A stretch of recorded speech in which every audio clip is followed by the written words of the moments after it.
course, you always pay your taxes when they're due. But imagine a world in which there are no taxes, where laws and regulations can be adjusted according to your own wishes. Wouldn't we all love to live in such a world?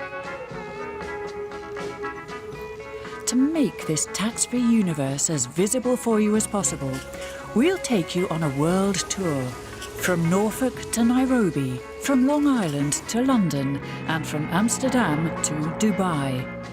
Here's what you can expect. I love the phrase that we're looking for neutral taxation. It actually means no tax, by the way.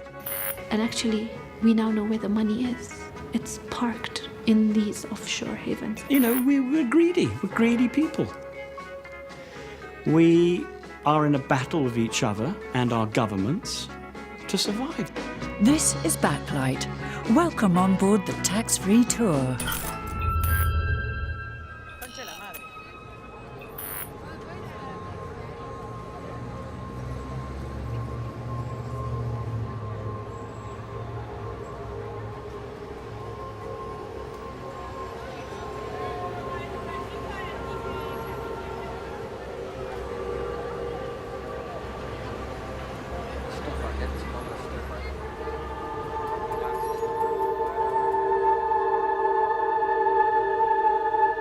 They sell 20 million iPads a year for about $500 retail. That's $10 billion.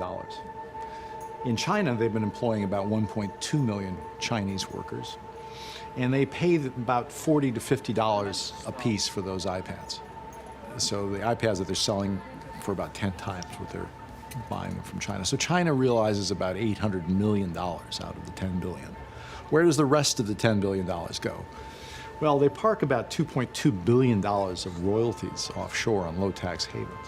So the total gross margin on all this is about $6 billion, and the total effective tax, we've looked at Apple in the last year, they've paid about 1.9% tax, corporate tax rate in the United States.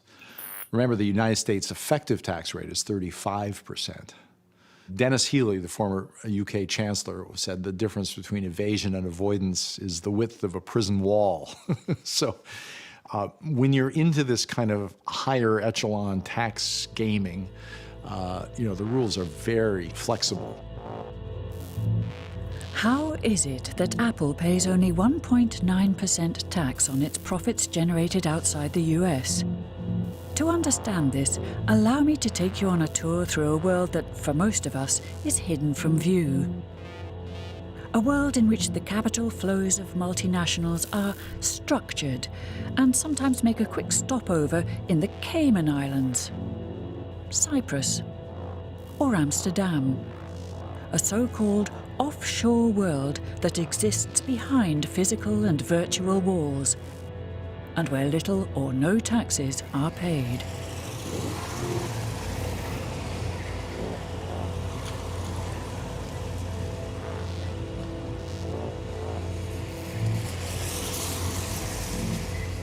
My day job as a corporate investigator is looking at offshore structures, tax haven structures of companies that our clients are going to invest in.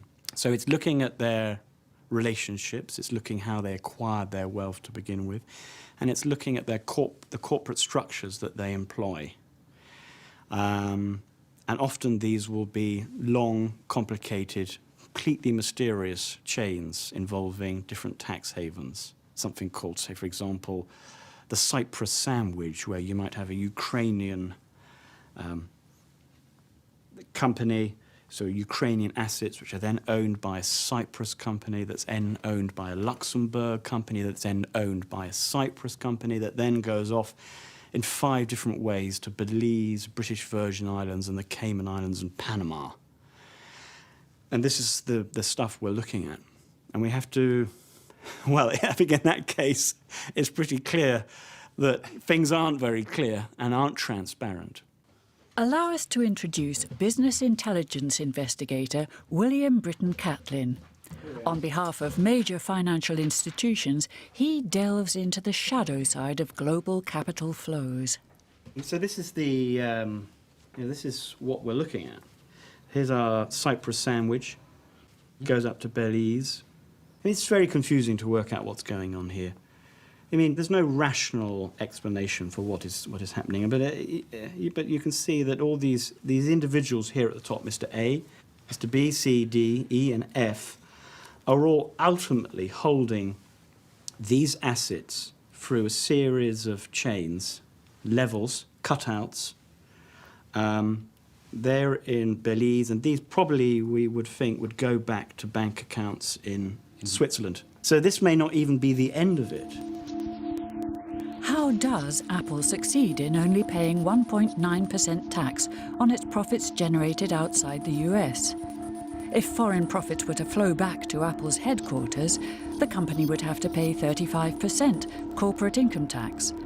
So Apple prefers to direct the foreign profits to a subsidiary in Ireland, where corporate income tax is much lower, 12.5%. But before that, profits are first looped through the Netherlands, where intellectual property is subject to little or no tax. The reduced profits then pass through another Irish subsidiary and on to the British Virgin Islands, where corporate income tax is nil. Apple is considered a pioneer on this tax route, which is commonly known as double Irish with a Dutch sandwich. Let's see who uses this tax haven system. I mean, you've got to see the tax haven offshore financial system as being part and parcel of the mainstream economic system. I mean, there's a pretty much a complete integration between one and the other.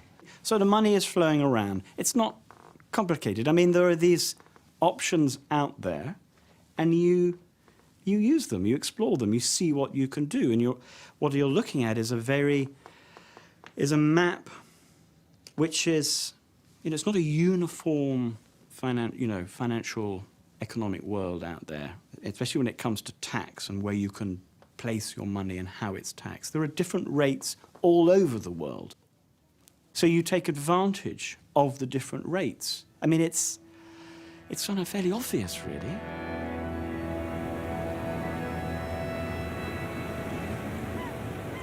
It became clear over time that this offshore industry was growing, but surprisingly enough, nobody had made any estimates of the size and growth of the industry.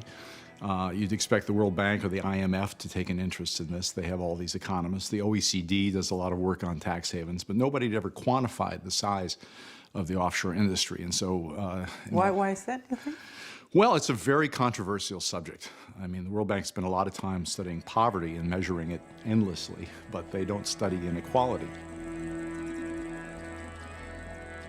Lawyer and investigative journalist James S. Henry used to work as chief economist for the McKinsey consultancy. In his spare time, he calculated the amount of capital that is parked in the global offshore industry. A calculation that neither the IMF nor the World Bank have ever ventured to undertake. That makes Henry's very conservative estimates the first of their kind and undisputed to date. It's kind of like estimating the size of a black hole. We came up with a headline number of $21 to $32 trillion as of the year end 2010, which is an astonishing figure. Nobody else had ever done that. The embarrassing fact is that the rich countries in the world, supposed to be the most responsible and so-called developed countries, are running this kind of shell game for the world. We figure that of the $21 to $32 trillion of offshore wealth owned by private individuals, about a third of that is from the developing world. The tour soon takes us to the Netherlands. Surprisingly, they are an important global hub for reducing the tax burden of multinationals. This country has the most tax treaties in the world, and this, combined with very low tax rates on intellectual property, makes 91 out of the 100 largest companies in the world want to let their revenues flow through the Netherlands. Dus het hele Robeco-Afrika-fonds. Die zitten in Botswana, Egypte, Ghana, Kenia, Mauritius, Nigeria. Financial journalists Siem Eikelenboom and Gabi de Groot have been mapping the tax evasion routes of multinationals to gain a better understanding of the routes and the sheer scope of the capital flows. Wat je bijvoorbeeld ziet, dat een van de grootste bedrijven ter wereld, de Amerikaanse supermarktketen Walmart, die heeft hier, ik geloof, 6 entiteiten in Nederland. Is hier helemaal niet operationeel actief. Nou, dan weet je bijna dus per definitie, waarom zit zo'n bedrijf hier? Nou, dat heeft fiscale redenen. En ze hebben ergens anders in Europa wel activiteiten. En dan laten ze hun geldstromen via Nederland lopen, waardoor ze dus fiscale voordelen hebben. Nou, Walmart is wel leuk. Zal ik even hoe dat... Want Walmart, dat schrijf je officieel, of kijk, hoe was het ook alweer? Want daarom vonden we hem niet. Kijk maar zo. Het staat natuurlijk niet altijd onder de naam van. Nou, je kunt een willekeurige naam gebruiken. Je hoeft niet te zeggen per se Apple Nederland. Dus er staat sinaasappel BV. Kan. Dat zou kunnen. En hoe kom je er dan ooit achter dat ze... Nou, dat is enorm erg. Soms, bij Walmart bijvoorbeeld, Walmart is hier actief met coöperatie. Totaal andere namen hebben. Blue Leaf of zoiets, of een hele rare Engelse namen. Hoe hebben die nu gevonden? Door gewoon op het adres te zoeken van een trustkantoor. En eigenlijk, dan krijg je een enorme lijst met namen, hè, soms al 2000. Dus er soms gewoon aanklikken en hopen dat je dan moet je de jaarrekening opvragen. En in de jaarrekening staat soms dat ze een onderdeel zijn van het Walmart-concern. Kijk, Walmart bijvoorbeeld, die zit hier. De Russia Holding, alles wat in Rusland gebeurt, hangt hier onder dus deze Nederlandse BV. Uiteindelijk gaat dat weer terug hier naar een moeder, een LCC in de US. Maar ze vertellen dus heel keurig dat ze onderdeel zijn van de Walmart. Kijk, je ziet ook pure brievenbusfirma. Er werkt helemaal niemand. Het is gevestigd bij een trustkantoor. En hier zie je ook, ze hebben 4 managing directors die ook helemaal geen beloning ontvingen. Misschien kun je even teruggaan naar het begin. Het staat er ook vaak bij. Ja, Narita Weg is een trustkantoor. Dus dat is een red flag eigenlijk voor jullie meteen als je dat adres... Wij kennen die adressen, ja. Die adressen, zijn een aantal adressen, die kennen wij. Ja. Nou, hier zie je eigenlijk, qua omvang... Dat is helemaal niets, 3000 euro. Er zit 3000 euro in. Maar dat zegt dus niets. Nee. Er kunnen miljarden doorheen zijn gestroomd. En hoe lang is dat in Nederland? Dat kan 1 seconde in Nederland, of een fractie van een seconde in Nederland zijn. Het stroomt door die BV heen. Maar wat zegt dat je dan? Nou, dat het toch wel groot is voor Nederland. Ongeveer 11.000 miljard euro, wat elk jaar door Nederland stroomt. En dat kan van alles zijn. Investeringen, leningen en ja, wat er van terugkomt. Royalties, rente. Waar zou je dat mee kunnen vergelijken? Nou, het is 3 tot 4 keer het bruto nationaal product van Nederland. Zeg ik dit trouwens nog goed? 3 tot 4, hè? Wat hebben we nog? Nee, het is toch... het is 20 keer. 20 keer? 20 keer het bruto binnenlands product.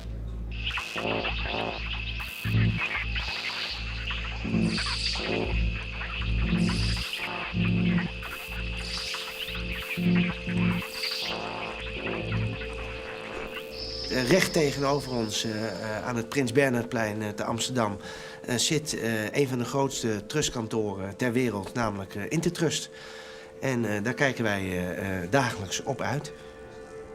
En wat gebeurt daar dan? Daar worden dus alle brievenbusvennootschappen beheerd. Maar welke bedrijven zitten daar bijvoorbeeld? BBC, hè? Ja. BBC World zit hier. Gazprom. Ja. Gazprom zit hier ook. Maar als je bijvoorbeeld kijkt naar de Kamer van Koophandel, je typt bijvoorbeeld dit adres uit, dan zie je dan waarschijnlijk 2000 firmanamen. 2000. Ja. Heb je dat gedaan? Ja. Maar ze zijn tot nu toe niet erg op journalisten. Ook collega's van ons, er zijn er weinig die... volgens mij is nog niemand van ons binnen geweest daar. Nee, klopt. Maar hebben jullie wel eens aangebeld? Ja, ik heb wel eens gebeld, ja. En toen heb ik gevraagd of ze me door wilden verbinden met de persvoorlichting. En dat wilden ze niet. Toen heb ik gevraagd, hebben jullie dan? Jawel. Maar verder dan de receptie ben ik nooit gekomen.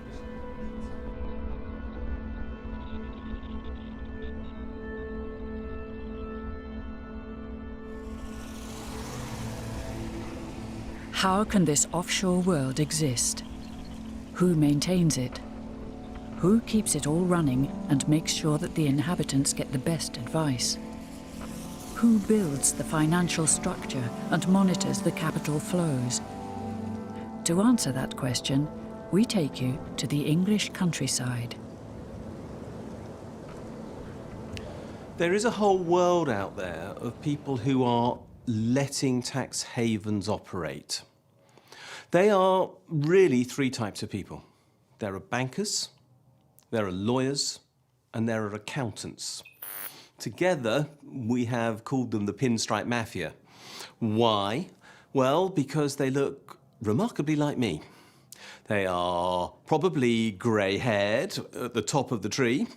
They are white, they are probably male, and they are professionally qualified. They probably speak English, and they quite possibly went to a British university. Most of them will be foreigners to those places.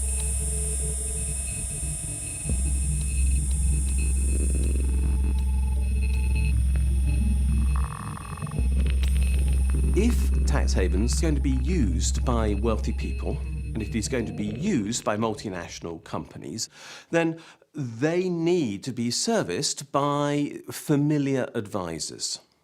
And the familiar advisors are always going to be the big four firms of accountants: PricewaterhouseCoopers, KPMG, Ernst & Young, Deloitte. They are the constant feature of every tax haven, in fact. Without one of those firms, or maybe all of those firms being present, you really will not have a tax haven. But you'll find all the familiar names of banks, whether they are British or they are Dutch or they are French or they are US. So Citigroup will be virtually everywhere. Deutsche will be virtually everywhere. So consistently the same accountants, consistently the same banks, and always lawyers to support them. Without those three things, you can't really have a tax haven. The language that is used offshore is very careful. So we will find tax minimization. We will find neutral taxation. I love the phrase that we're looking for neutral taxation. It actually means no tax, by the way. So neutral tax means no tax. But we couldn't say no tax because that seems, well, a little unseemly, doesn't it? You know, that's, how can we not pay tax? So we call it neutral. We will talk about tax optimization. Well, tax optimization means no tax again. Let's be clear, that's what it means. But all of this jargon is designed to make everybody feel comfortable, as though they are managing an environment and making choices that are legitimate and proper. Actually, they're trying to get round the law. But of course, that's the last thing that anybody will say.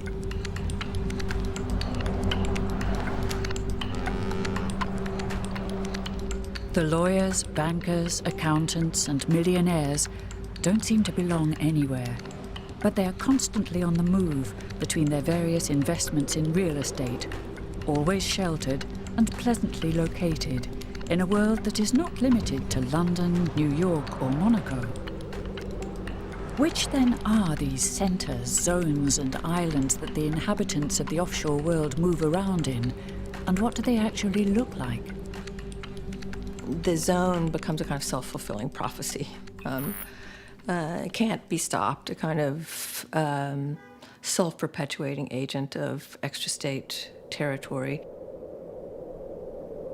And the free zones are facilitating capital movements because they provide incentives that help you shelter some of the taxes and allow you to own property, allow you to have cheap labor. And the laws for each of these zones are different. For instance, in Dubai Media City, there's free speech, because ABC and NBC and all of you, they're headquartered there.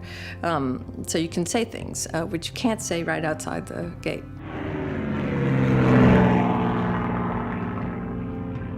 The world is kind of addicted to the incentives that go with the zone. So now everything is in the zone, and it's meant to make into the zone a place where a corporate family would see a home there.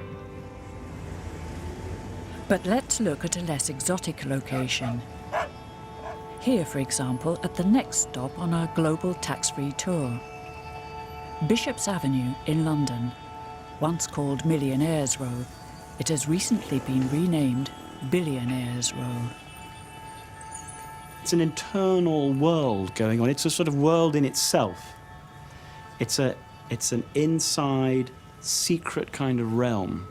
So if I would be a billionaire and I don't want to pay tax. What do I do? If you're a billionaire, you don't have any contact with money at all.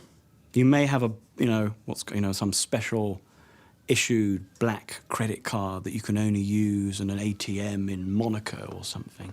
But what you do is rather like the way that the criminal erases his traces. You make yourself invisible. You don't have any contact with money. This is all happening behind the scenes. Nothing has got your name on it. Yeah? You just deal with cash. You don't need to spend any money. You haven't come in any contact with it at all. But if I want to buy my Ferrari? You want to buy your Ferrari? Well, I don't think you're going to be doing it yourself. You're going to be going to a leasing company that's in Cayman Islands and who are going to be organising it for you. When you wake up in the morning, it's probably just outside your house. I mean, you want to disappear. If you want to, I mean, this is what you have to become almost invisible. And this is the way that you can protect yourself and keep the financial police or the tax man or the media off your back. You become a sort of non-person. You become this offshore ghostly spirit, rather like Hamlet's father.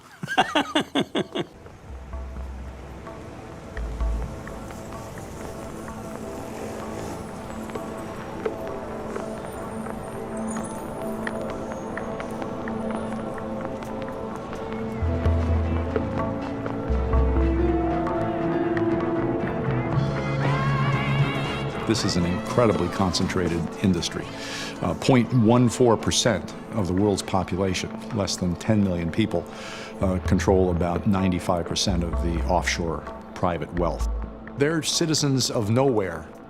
In the interests of this underlying group at the very top of the global economic order that has come to have more influence than ever in the last 20 years under the impact of globalization, their interests, I think, are fundamentally at odds with the interests of the rest of us in shared tax institutions, in shared bank regulation institutions across borders.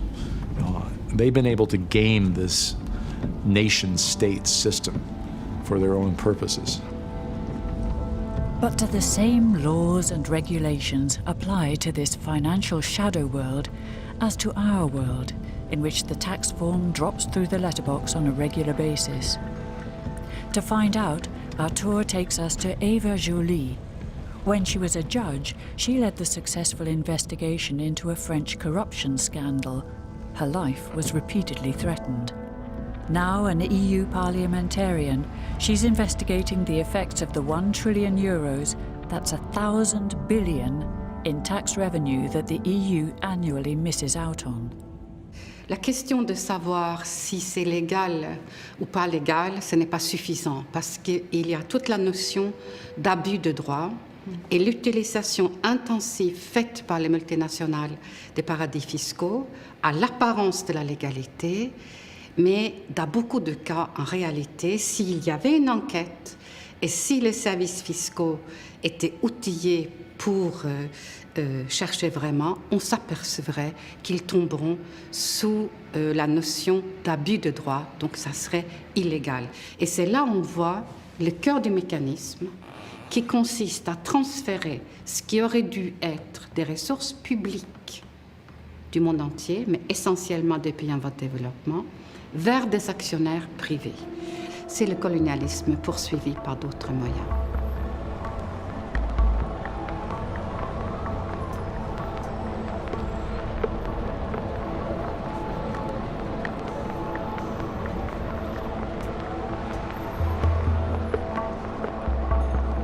The tour takes us to Kenya to see what the consequences of the financial shadow world are for the African continent.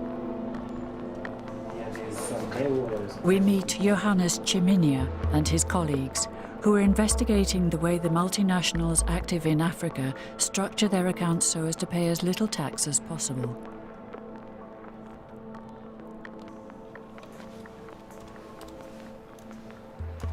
The basic registration of the company. We have one employee in the Netherlands. There is a red flag. They don't know we are doing this, because if they know, they will definitely cover the loopholes. Johannes Chiminia shows us that a tax haven does not necessarily include a palm beach by taking us to one of Kenya's 65 special economic zones. Right now we are in Athi River, where the Athi River export processing zone is domiciled.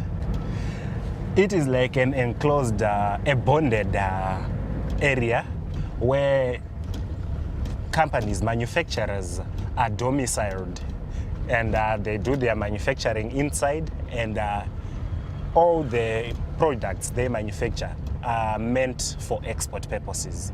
These are a formal way of tax avoidance.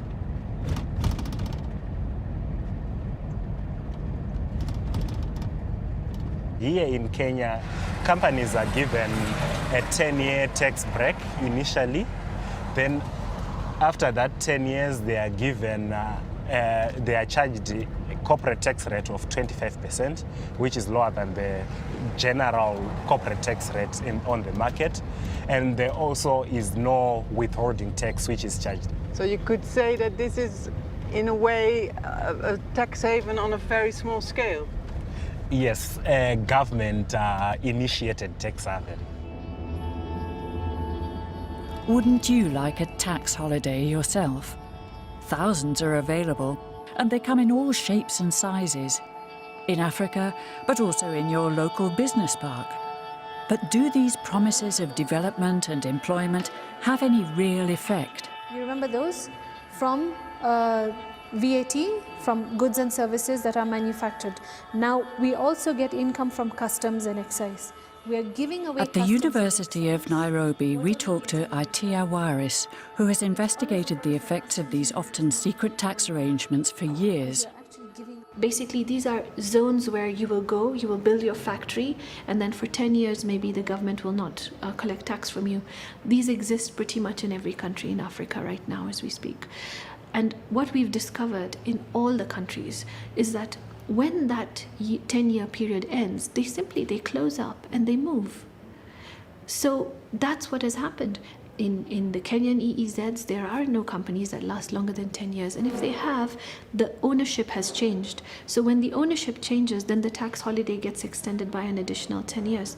When companies investing, mining companies are investing in a country, they're coming because that natural resource exists in that country.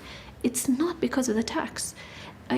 They're coming. The minerals are not going to be able to move. They're not going to take a walk across the border because you raise up your tax. But for some reason, this concept has just not penetrated into developing country governments. They still think that they have to beg multinational corporations to come into the country and then beg them to set up. But what actually happens is they take the resources and then they go. This is crazy. The whole point of a tax holiday is that you get a break for 10 years while you set up your business, you crystallize it, then you start to show profit. Then you're in the country and making profits and paying taxes. That was the point of giving you the 10-year startup. Not that you come in, invest, extract as much as you can, and then leave the country. That's exploitation. When they don't pay their fair share, government looks for tax in another place. And inevitably, especially in my continent, they're looking for it in VAT. With VAT, it is the products that you use, the food that you eat, the water that you drink sometimes has VAT on it, the Pampers that you buy for your child, even the milk powder that you're going to use to feed your baby. So VAT is paid by the end user of the product, which is you and me and everybody else. And that means poor people are paying a larger percentage of their salaries in tax. I don't think that's fair, because no matter where you go in the world now, people are poor. People don't have housing. People are losing their houses and have to go on to government subsidies. That is the direction of society right now, and it has to be reversed. And actually, we now know where the money is. It's parked in these offshore havens. And if it can be moved, they move it. But if it can't be moved, it sits there.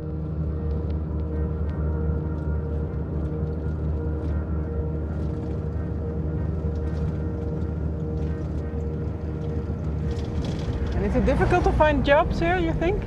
Due to restrictions on access to entry into the premises, there could be some barriers for the general public to get access into it.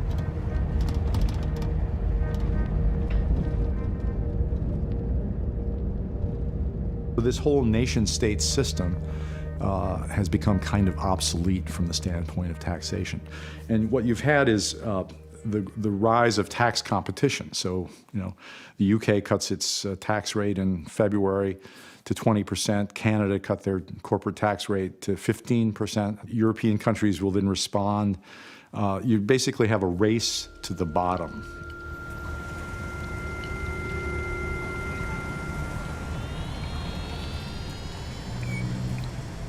The tax competition has grown up, I think, as a response to this neoconservative argument that we will all be better off and grow faster with tax cuts. For the 30 years we've had this giant experiment of tax cuts. Well, what have we seen? We haven't seen faster growth.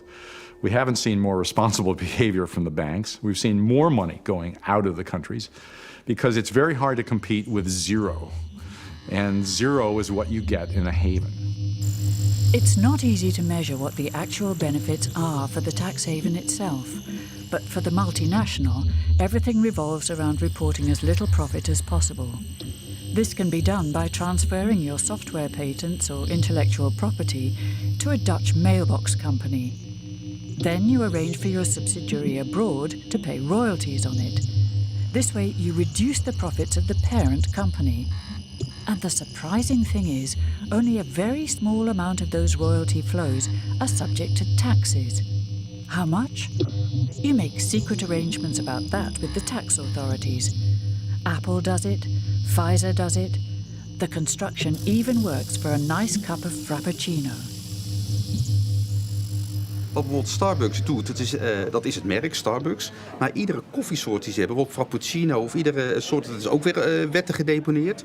Die merken die hangen uiteindelijk onder Amerika, maar die zitten al met de sublicenties en ondergebracht in Nederland. Dus op het moment, iedere keer dat er bijvoorbeeld in Duitsland of in Frankrijk of willekeurig land een Starbucks-vestiging wordt geopend, maar iedere keer als mensen bijvoorbeeld een cappuccino bestellen of wat dan ook, is er iedere keer weer, moet je een deeltje merkrecht gaan betalen. Dat vloeit dan weer naar Nederland. En dat soort dingen zijn soms in die jaarstukken heel moeilijk te zien. Toch, Starbucks blijft een fascinerend voorbeeld, omdat het is een bedrijf dat zich natuurlijk ook op een website enorm profileert. De koffie bijvoorbeeld is vaak fairtrade, daar pochen ze mee. Als je naar een website gaat, dan zie je ook dat ze gebouwen proberen te ontwikkelen die helemaal energie-neutraal zijn. Dus een hele manier, een hele PR, een hele marketing. Dat is een bedrijf van, jong, wij zijn begaan met de mensheid, maatschappelijk verantwoord ondernemen.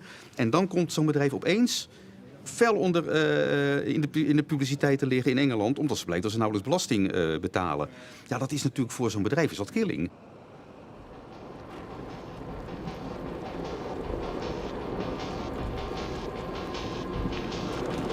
I don't want to withhold from you the images of an English parliamentary committee on their quest for lost corporate income tax. British corporate income tax, that is.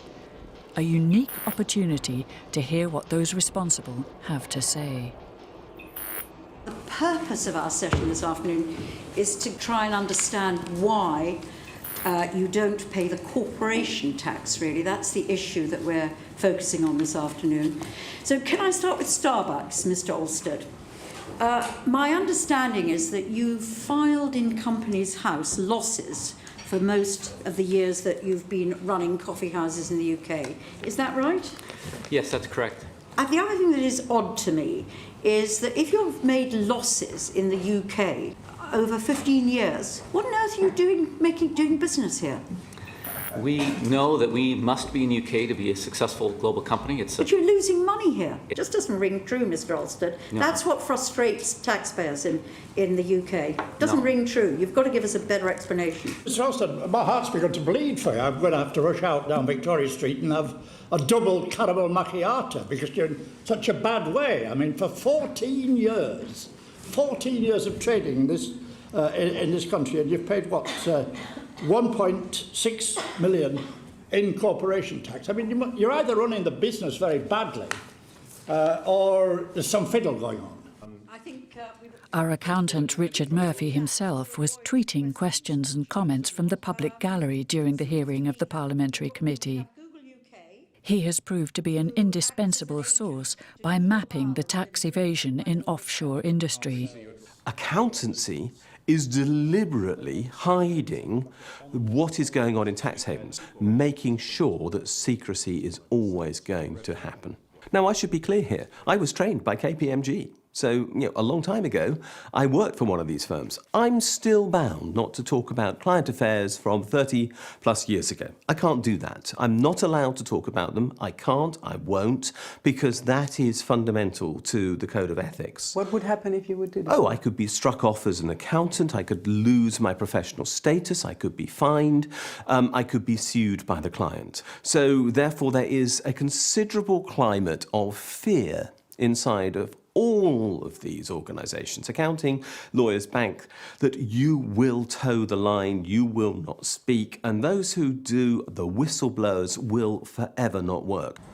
You're paying on royalties in the Netherlands, aren't you? Is there a special low tax regime in the Netherlands on royalties?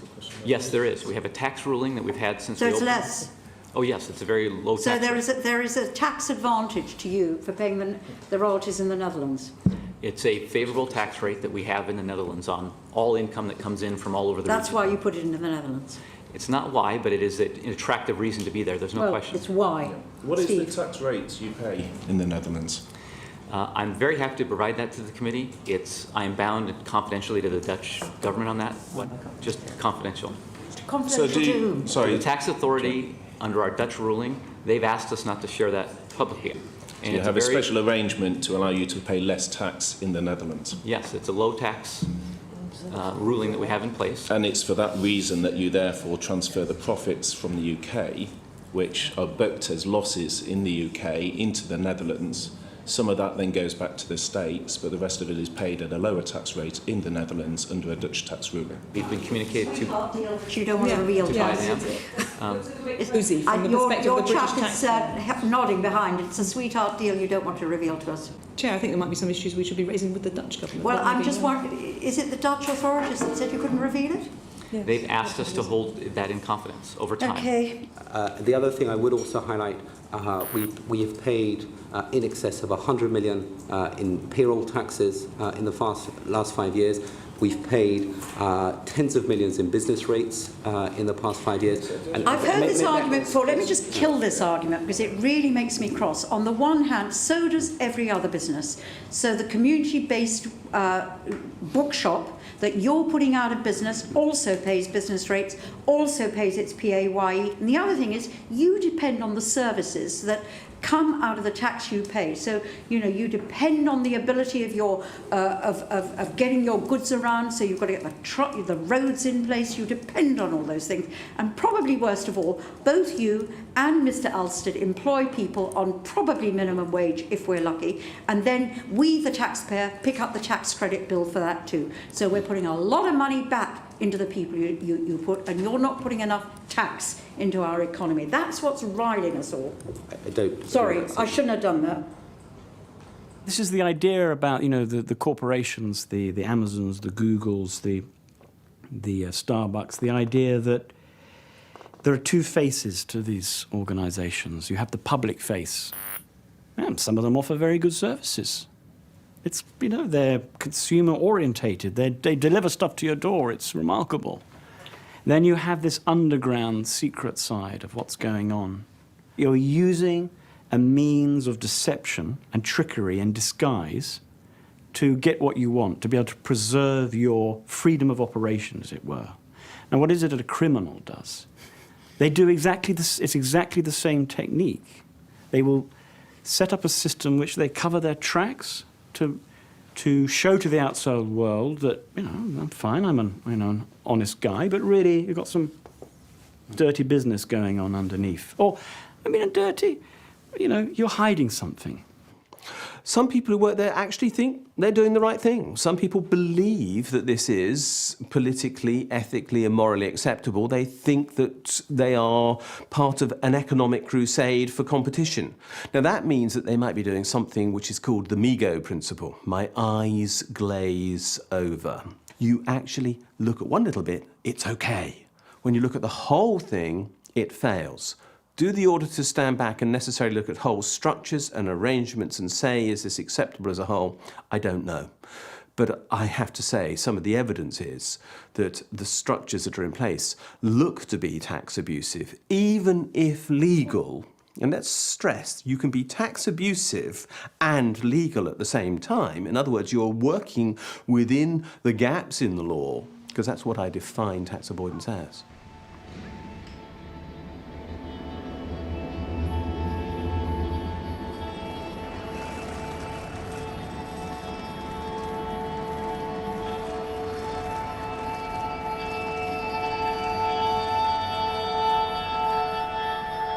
Nous n'avons pas pris les mesures qui s'imposaient parce que nous souhaitons, nous pensons encore que le secteur financier est un secteur qui produit de la richesse pour l'Union européenne et nous ne voyons pas qu'il nous mène au bord du précipice et peut-être au-delà. On voit des choses absolument absurdes. On voit Chypre, dont le système bancaire surdimensionné s'effondre, demander l'aide de l'Union européenne. Le Chypre est un paradis fiscal, un endroit de lessivage de fonds noirs de la mafia russe. Le taxpayers' money, l'argent des citoyens européens, va aller sauver les banques chypriotes pour dédommager les criminels cachés russes. Dans quel monde vivons-nous?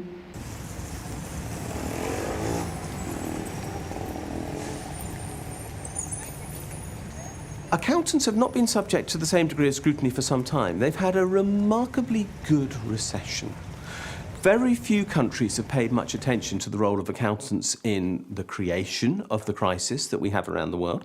I mean, just to give an example, the accounts of all the banks that failed, whether it be in France or Belgium or Switzerland or the UK or anywhere, were signed off by a Big Four firm of accountants as being true and fair. Now, why weren't those accountants criticised for signing off accounts which clearly were not true and fair because these banks were basically bust? But they've got away with it. One of the problems that we have when we look at the role, for example, of the accountants is that there is nobody who judges the accountants. In fact, so powerful is their position that we now see them far from being regulated. Instead, they're taking over the regulators. So, in the UK, the new chairman of our tax authority is the former senior partner of KPMG in this country. The same thing is happening in Australia. Literally, a KPMG person is taking over at the tax authority. Very many governments are looking at privatisation. Who do they look to prepare the reports on their privatised businesses? Well, it's the Big Four firms of accountants. If they want advice on how to reorganise their tax systems, they set up a committee and call in the experts. Who are those experts? It's the Big Four firms of accountants. So we have the accountants so in charge of the rules. And this stuff, by the way, is backed by the European Union, which basically means that at the end of the day, we end up with the EU passing laws written by the Big Four accountants about how the Big Four accountants should be regulated and report, with the consequence that they're not accountable to anybody.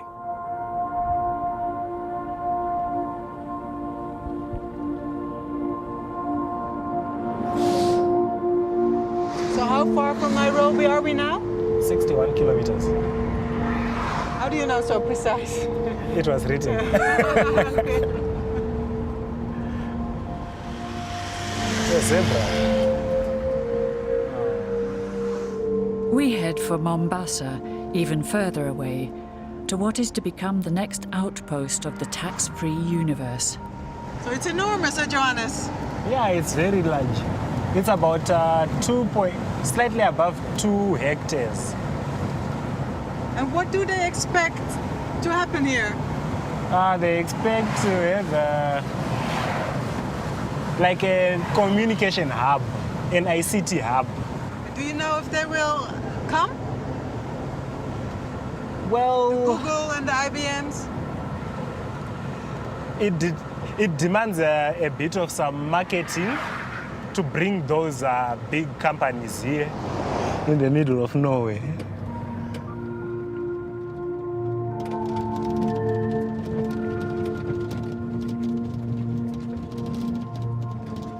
What does it say? ICT Technopolis Vision 2030 flagship project. There's RIM, there's Microsoft, there's HP, Toshiba. It seems they are focusing on big brands, MacBook.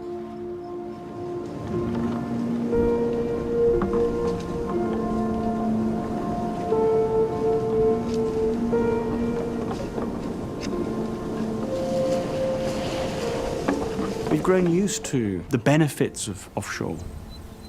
It's delivered us finance and cheap loans, but where did that go? This is kind of the dilemma that people worry about. I mean, they think, well, if you take away all these funneling of profits here, and you do this and you do that, then would we have Amazon doing what it does?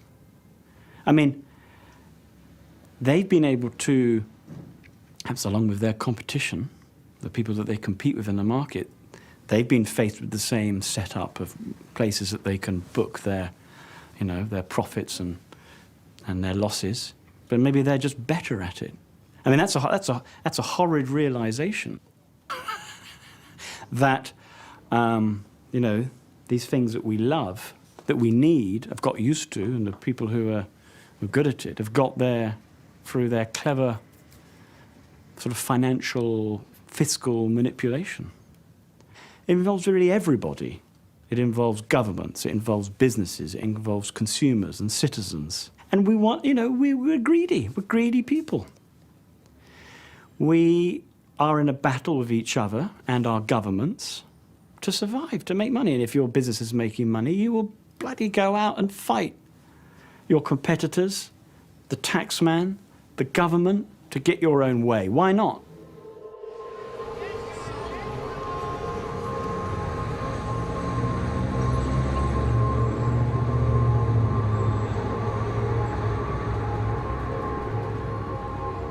The belief is that in total, US corporations now have well over $1 trillion of money stored in the likes of Bermuda.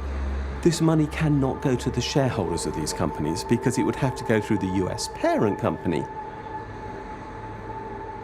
I believe that the shares in these companies are seriously overvalued because if the value was ever to eventually get to the shareholder, significant extra tax bills would be payable, which would inevitably bring the share price down. So we're seeing market distortions as a result of this. The only good news is that they've actually got to do something with this money, and they're lending it to governments to pay for the deficits that most countries around the world are running. So mysteriously, tax havens are funding the deficits which governments are running because they can't collect enough cash in the form of tax from companies because they're hiding it in tax havens. So we go round in a giant circle here where these companies are lending this money to governments instead of paying it in tax to make sure that the whole world system keeps going. It's bizarre, but that's what is going on.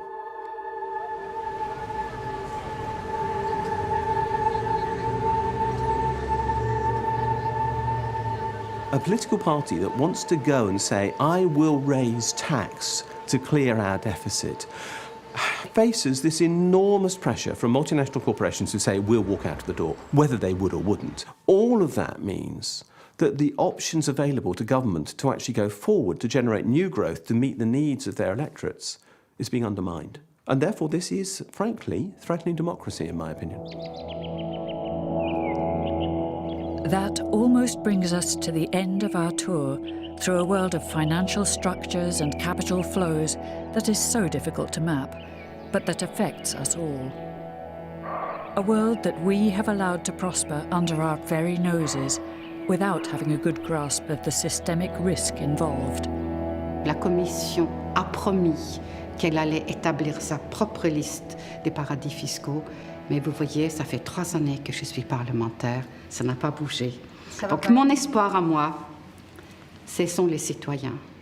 C'est le fait que les Londoniens, un jour, ne vont plus supporter que seule la classe moyenne et les pauvres payent l'impôt, que Starbucks ne paye pas d'impôt, que Coca-Cola ne paye pas d'impôt, que Ikea ne paye pas d'impôt, que Total ne paye pas d'impôt. Je me dis, un jour, les citoyens vont dire, nous payons 40% dans les pays scandinaves, nordiques, peut-être 20% en France, que la demande et la révolte contre cela viendraient des citoyens.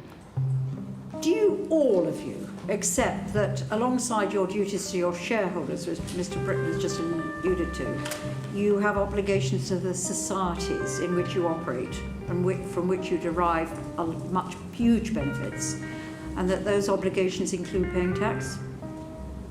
Yes. Yes, very much so. And do you accept the principle that profits should be taxed in the countries in which they're made and where genuine economic activity is concerned? Very much so. Yes. Profits should be taxed in the countries where the economic activity takes place that drives those profits. So in our case, where the innovation takes place. Our business is made in California.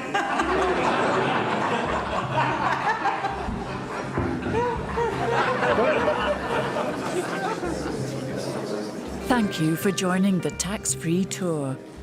Of course, this film was made possible with the taxpayers' money. Please join us again next time. I would make a fortune if I worked for, well, what my wife calls the dark side. But on the other hand, I can sleep at night, and I think that's the big difference. Ce n'est pas de répandre les écoles des Indiens lorsqu'on est Coca-Cola. C'est de payer des impôts au Mexique. Starbucks heeft nu gezegd van, nou, wij willen juist graag wel belasting betalen. Dit is uniek. Nee, dit is wat Starbucks al slaat als echt een uniek voorbeeld. Would you like to be in the shoes of Apple, Starbucks or Pfizer for a change and find out the route along which you would pay the least taxes? Go to taxodus.net. Taxodus, the game.